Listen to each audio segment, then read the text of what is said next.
welcome to today's tip. Now I have got a punch here and it creates a beautiful butterfly, but I don't want all the inside. So what I've done is I've used some packing tape and I have covered one side with the packing tape, and then what I've done is cut very, very carefully around the edge because we really want to protect the integrity of the shape.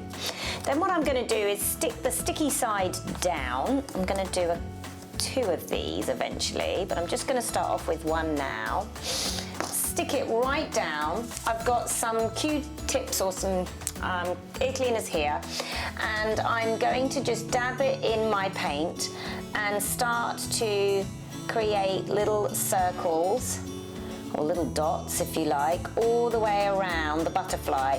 And the dots will be more intense up close to the butterfly, and then as you're moving away they kind of become more sparse, if that makes sense. I'm just going to mix in a little bit of the darker one now. Make sure that you are really going nice and thick right around the edges. Alright, I'm just going to use my craft knife or my scissors just to lift it a little bit instead of getting my finger in there. And then we're left with this really beautiful butterfly. Isn't it gorgeous? Could probably do with a little bit more paint around there, so I'm just going to go in again and just top up some of these areas here. I'm going to add my sentiment on there, probably add it a little bit closer to the butterfly and have that like that. Isn't it a beautiful card? I really love this effect and it's so easy to do.